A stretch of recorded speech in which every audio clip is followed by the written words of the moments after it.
Hey there guys, it's Pineapple, and today we're going to talk about 5 mysteries still left to solve in My Hero Academia. And right at the beginning of the video, I just want to remind you guys, of course, if you like what I do, you can subscribe. My analytics tell me that a lot of people who watch my videos aren't actually subscribed yet, and if you did, we'd hit 300k right away, actually, if most of you did. So please subscribe if you do like this content, and I have a bonus question that I want to give to you, the viewers. Do you think Overhaul could beat All For One if it was All For One from his battle with All Might during Camino Ward, otherwise known as the Rescue Bakugo arc? So do you think Overhaul could beat All For One at that stage in All For One's life, right?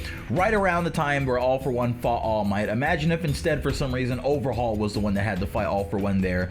Do you think Overhaul could have pulled off the victory against All For One? That is my question for you guys, the audience, to answer in the comment section below. I really want to see your arguments, honestly. It's going to be lit. So please go off in the comment section below and let me know who you think would win that fight and why. Absolutely tell me why. And I'll see what you guys say. I'm going to be in the comment section below an hour after the video is out, replying to all the comments that I see. So make sure to get your comment in early, and you might get a response from me. With that said, let's start the series of 5 mysteries still left to solve in My Hero Academia, starting with number 1. How did Dabi learn about Hawks' mom to get Hawks' true name?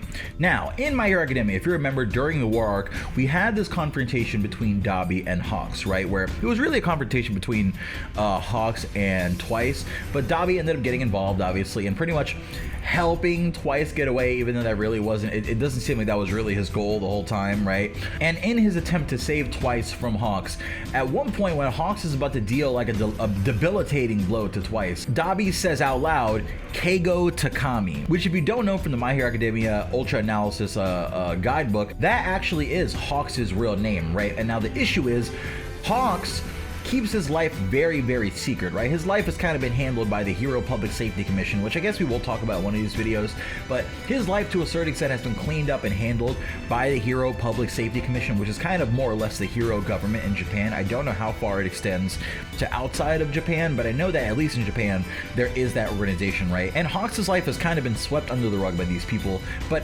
if that's the case, how did Dabi get this name, right? And this is kind of partially answered in the series. We know that somehow Dabi sent some armed thugs or whatever, some thugs, to pretty much hunt down Hawks' mom and get the information from her. And when I asked this question on Twitter, some people, that was kind of the end of the story, right? But then I started the question, how did he get the information on Hawks' mom? Like, how did he find her? It still kind of is the same question of Dabi having some information that he's not supposed to have. How did he manage to get that? You know what I mean? So there are still some questions, I think, left to answer about Dabi going on in the series. We've got a number of Dabi videos coming up. I'm continuing my Dabi train of videos this week, but that is one major question that I want to ask you guys. How do you think Dabi learned about Hawks' mom to get Hawks' true name, right? Like, he sent thugs to Hawks' mom, but how did he know about Hawks' mom in the first place? Keeping in mind that all of that was kept secret by the Hero Public Safety Commission. Number 2 is going to be, whatever happened to Gentle, and will he return like the other villains have so far? Now, if you remember, in the Vigilante Deku arc, right, we had this kind of moment where Horikoshi was taking us, the audience, on a trip through discussing all of the villains that Deku has fought so far, right? We saw Overhaul, we saw pretty much every villain, Muscular, various villains, right? And since then, all those villains have more or less returned. You know what I mean? It was kind of like Horikoshi setting up all the villains that will return before the end of the series, right? And we had Muscular's return in the Vigilante Deku arc, of course, Overhaul's return in the Prison Break arc and the Vigilante Deku arc with his role with Lady Nagan, which is, again, something that I think we should talk about a little further later. One of the characters that stood out in that flashback, or in that kind of like visualization of all the people Deku's fought so far that it seems like are coming back, we have Gentle, right? And if you remember where we left Gentle in the story, it was in a very strange place, you know what I mean? Gentle kind of had that conversation with that agent or whatever the hell. And interestingly enough, I think the last person that we ever saw Gentle talking to in this series was like a monkey kind of ape police officer. And we've recently saw that character return in My Hero Academia, I believe. I think it might be the same guy in the scene with Dr. Garaki, right? Like handling Dr. Garaki in his prison cell. So it lets us know that Horikoshi still has, those characters in mind. Obviously, I feel like if he's bringing back the ape police officer, he's not going to forget to bring back Gentle, right? So what kind of situation situation do you think Gentle is going to be in if he returns in My Hero Academia? I think he definitely is going to return, right? But I'm not sure what kind of predicament he's going to be in when he does come back, right? Is he going to be full-on hero? Is he going to be a vigilante? Is he going to be like... has he actually served his prison sentence, or was he one of the people that was broken out, right? And maybe not, because maybe he didn't get sent to Tartarus. Maybe he was actually in the one prison that still was able to keep everyone locked down. But I think if Gentle was in jail, maybe he did get released by All For One and by all the different villains. And if that is the case, I could see Gentle very much operating, instead of being like a criminal again, which I think he's done with that, I could see him very much operating as a vigilante. And I was hoping to see him actually in the vigilante Deku arc, to see if maybe he could help Deku out at a very specific moment.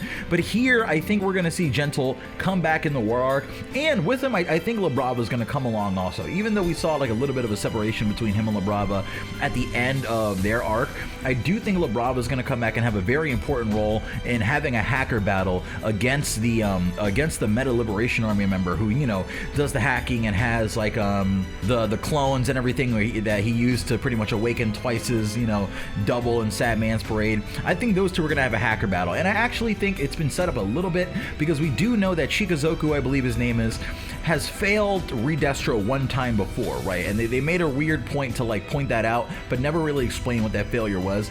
I wonder if at some point in the past, La Brava and Shikazoku have had like a hacker battle, not knowing like who the other is, right? And like, you know, they just both wanted the same thing, or were trying to do something and cross paths. Hackers on the internet, you know, they get at each other.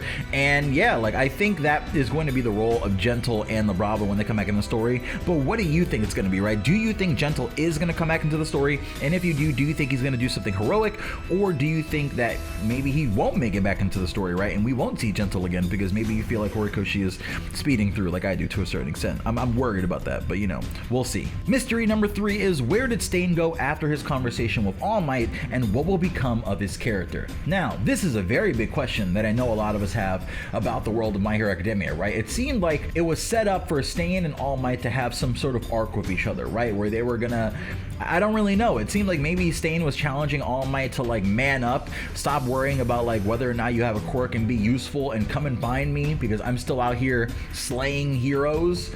You know what I mean? I'm still out here slaying people, and you know, I probably should be stopped.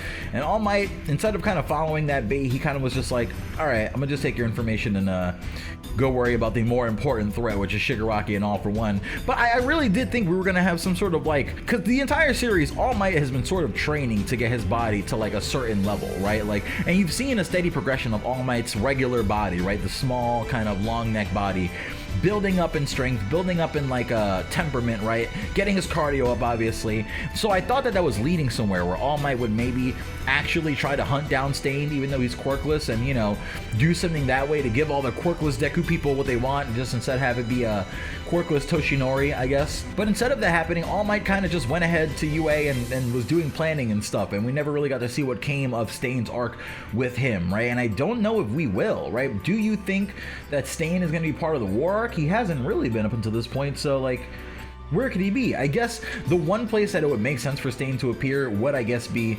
on the same battlefield as Spinner, right? Maybe having a match between Spinner and Stain could be really, really cool, obviously, since the build-up over the entire series has been Stain being kind of the person that Spinner liked, and Stain kind of being the person that Spinner leans towards. And then as the series has gone on, Spinner has kind of started leaning more towards Shigaraki, and he's way more loyal to Shigaraki. So having a kind of clash between Stain and Spinner now that Spinner has kind of changed his ways to a certain extent and started following someone else, I think would be very interesting. But is that what you waste? I'm sorry to say this again, but is that what you waste Stain on? Spinner? Dealing with Spinner duty? I said this in the Mirio video, but come on. Whoever gets Spinner duty, you're really gonna have to work to make that interesting to me. Not that Spinner is not interesting, but he's roided up now. He doesn't even look like he's mentally aware of what's going on. I'm not sure what Stain is gonna do when he comes back into the series, but I do think he will. But that might not be the case, right? Do you think Stain is gonna come back in the series? And what do you think his role is gonna be if he does, right? Do you think it's gonna be like Gentle, where maybe he'll actually do something kind of heroic by helping the heroes to a certain extent, even though, you know, he previously was a criminal? Or do you think he's gonna like be on his BS, right? And pretty much be be like, come get me. I know you guys are worrying about a much bigger thing, but come and deal with me. I'm gonna mess up Shigaraki for a little bit, but don't help me, heroes, because I'm not on your side either. Kind of in like a weird, crazy Punisher-esque fashion, right? Who knows? I don't know, but I really do hope he comes back, because I feel like if the last time we saw Stain is that last interaction, that would kind of leave a bad taste in my mouth, because it was kind of just like, it feels like it was setting something up and then it went nowhere, right? So hopefully we see more of Stain, but that is another question that I posed to you guys. Where did Stain go after his conversation with All Might, and what would become of his character? Now, the fourth mystery we're going to talk about in this video is the origin of Quirks really tied to mice? If you remember, we did get these hints. You might not remember because you might be an anime only watcher and Bones cut this out, like they cut a lot of important things out. But if you remember, there was this kind of period in My Hero Academia during the Overhaul arc where Overhaul has this flashback and he talks about how he believes the origin of Quirks are tied to mice, right? And like, that's why to a certain extent he associates like Quirks as being a disease. It's kind of like a mice-born disease or something like that. I don't remember entirely the specifics, right? But you can find it if you look for it, right? Just search up like Overhaul mice manga or something like that, My Hero Academia. The point there is we don't really have a lot of information on the origin of Quirks, right? And I know that's one of the questions that a lot of people want answered by the end of the series. I don't personally know if it's going to be answered by the end of the series. I feel like that's the kind of thing you can just leave ambiguous. You don't really need to know how Quirks started. You just have to know that they did and what they do and what effect they have, and maybe to a certain extent where they're going to go by the end of the story or after that. But I don't feel like you need to know the origin of Quirks entirely. That could kind of be left to Mystique. But we have gotten little teases and pokes at what the potential origin could be, right? And that starts with, not necessarily starts with, but the biggest focus that we've gotten on it is that Overhaul scene. But if you remember, and I want to draw your attention to this, Nezu's past might also come into play with this, right? Because you remember, Nezu was like a kind of mouse dog thing. He's white like a laboratory mouse or like a lab mouse, right? And he was experimented on by humans, which kind of like gives him a little bit of a dark side, right? And we don't actually know what Nezu's age is. Like in the volume extras, Horikoshi hasn't shown us Nezu's age, unlike most other people in the volume extras where you see their age next to them. Nezu's is mysterious. We don't know what it is. And a lot of times when stuff is left out in the volume extras, it's because it's going to be important later. So maybe it's something like an abandoned plot point with Nezu, but I do think to a certain extent Nezu and kind of his situation is related to the origin of Quirks. And that's not me saying that Nezu was there when the origin of Quirks happened. That's more so me saying that maybe he's a byproduct of some sort of experimentation that happened more recently of people trying to figure out what the origin of Quirks was using a mouse or using kind of like a dog and giving it a mouse quirk, or I don't really know, but like there's definitely a deeper backstory there. He does have that scar across his face. We know that probably came from the humans that were like, you know, working on him and stuff. So I want to know more about this kind of weird Mouse X program that there is in My Hero Academia, right? To figure out what that's all about. And also, if you remember one last thing, the Liberation Army, actually their logo, back when Reed Destro was running the Liberation Army, this might blow your mind if you never heard about this, but the Liberation Army, their logo was a mouse.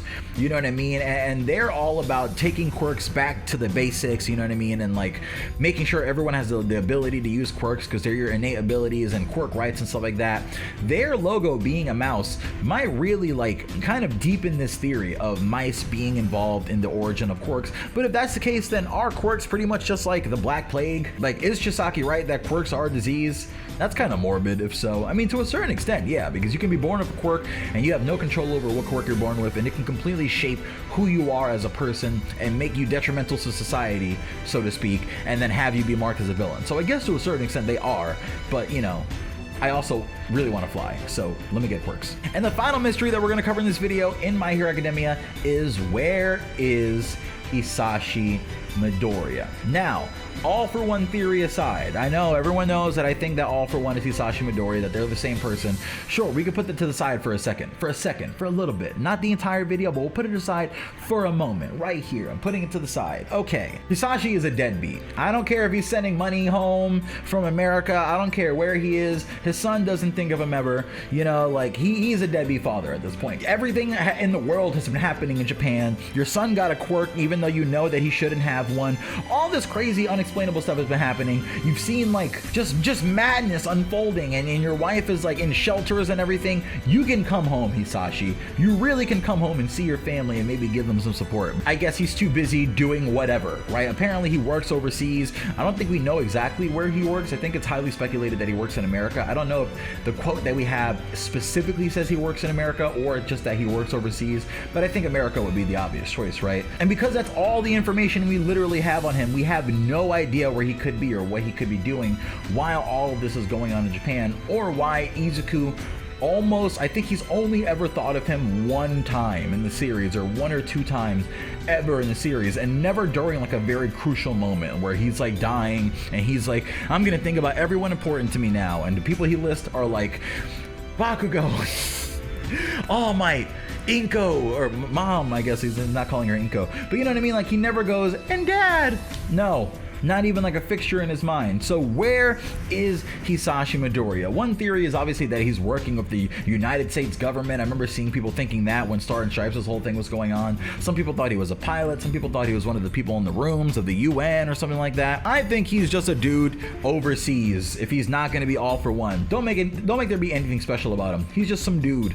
So I don't even really know where to begin filling in the holes on this one, right? Like, we know nothing about Hisashi Midoriya, and everything that I could possibly say about him is going to be all for one related, like how the characters in his name have characters for like older brother, master, eternal, and stuff like that, and nothing for fire breathing. So before I spill 29 more facts like that about why Hisashi Midoriya is probably all for one, let's close the video out here. And again, let me ask you guys that. Where do you think Hisashi Midoriya is in My Hero Academia, and what do you think he's doing, right? We have this weird mysterious hole in Deku's family. It's kind of odd, you know what I mean? Like, I know sometimes parents are absent in Weekly Shonen Jump series. I mean, it happens in real life too. Deku's dad maybe just walked away to get some cigarettes and his mom didn't tell him. But what do you think happened to Hisashi Midoriya, and where do you think it is? And do you think it's just a normal dude versus being one of the biggest villains that has ever been born in the world of My Hero Academia? Those are 5 mysteries still left to solve in My Hero Academia. Let me know if you guys think of another one. And obviously, if you get this video to 500 likes, we'll do a part 2. And you know, we'll keep the series going a little bit because there's a lot of questions actually left to solve. Whether or not we're going to get solutions to them though, that's kind of on Horikoshi. So let's talk about them over the course of this week, or maybe, you know, the next few weeks. And yeah, this is Pineapple. I'll see you guys later. Thank you so much for asking questions and replying in the comment section below. I'll see you in the next hour. Peace.